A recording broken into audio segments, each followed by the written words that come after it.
Happy Halloween, Gauchos! As the dorm fences go up, the noise ordinances silence the streets of IV, and the students flock to literally any other nearby college for the weekend, UCSB TV is happy to bring some Halloween spirit to the campus with this year's spooky episode. Coming up, we have sports anchor Chris Williams sending chills down our spine as he speaks to the success of our club sports programs. Then, events anchor Pricila Flores will frighten us by providing insight into this year's flu season. Get ready for a thrilling episode. I'm Maddie Whalen, UCSB TV producer. On to you, Chris. Happy Halloween, UCSB. I'm Chris Williams, your UCSB TV sports anchor and guy whose Halloween costume is a mentally healthy college student. Nothing says trick or treat like when your professor acknowledges how stressful the quarter system is and reminds you to take care of your mental health, just to then assign an extra chapter of reading. The quarter system, making every day feel like you're on a haunted hayride. This week we're going to talk about collegiate club sports. Now I'm sure the first question you have is, what are club sports? Club sports are sports that are offered at a university that compete against other universities, but they're not regulated by the NCAA, also known as the National Collegiate Athletic Association. This means that they're student run and they can be a little bit more relaxed when it comes to how much they practice.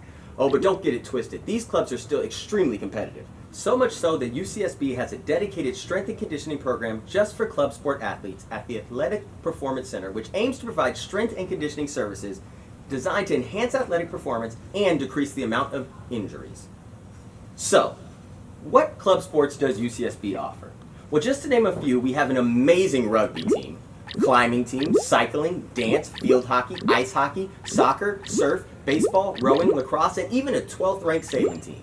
So if you're interested in trying out for any of these sports, you should check out the Department of Recreation's webpage. Now keep in mind there are some eligibility requirements, such as students must maintain a 2.0 GPA and must be a student full-time. Gauchos, these club teams are not getting the recognition they deserve. So go out and support, because our club sports are killing it out there representing for UCSB. I'll catch you next week like an ultimate frisbee. And now to you, Pricila. Thanks, Chris.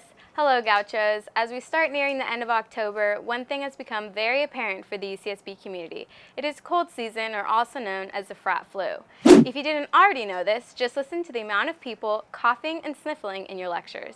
Today, October 27th, UC Santa Barbara sent a community-wide email stating that the UC Office of the President issues an executive order making the flu shot mandatory for all UC students and employees. Vaccinations or exemptions to being vaccinated are due by November 19th. With the cold and flu season in conjunction and with the pandemic, there is anxiety over, do I have COVID or is it just the cold? Flu season is upon us. According to the CDC, it occurs in the fall and wintertime, the peak between December and February. There are a few things different this flu season. Some of these changes include the composition of flu vaccines has been updated. All flu vaccines will be designed to fight against 4 different viruses, and flu vaccines and COVID-19 vaccines can be given at the same time. You might be wondering, why is the flu vaccine important to get? NBC News published an article in 2013 titled, "College Students Get an F for Flu Vaccinations, and That Can Be an Issue." At the college at Brockport, their flu season started out with 10 students contracting the virus, but later led to 375 students getting sick, making it the biggest outbreak in decades. Stay healthy has been this year's mantra. Panic arises when you start to feel a little tickle in your throat and you start smelling random things, making sure you haven't lost your sense of smell. Here are some ways to self-distinguish between the flu and COVID-19 according to the New York Presbyterian Hospital. Both COVID and the flu have the same common symptoms of fever, fatigue, cough, sore throat, headaches, a runny nose, shortness of breath, body aches, diarrhea, or vomiting. The differences are shown in how soon the symptoms begin.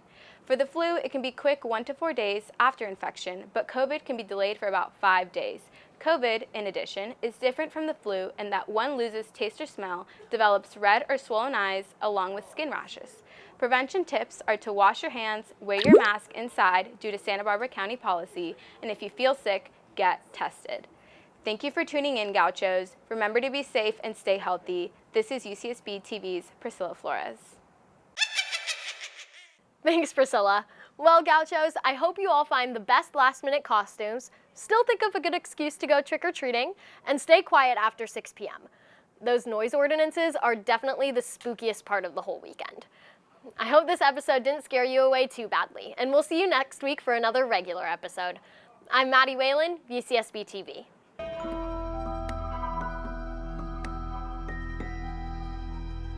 It's going a little slow. Slow? Yeah. Okay. Cut.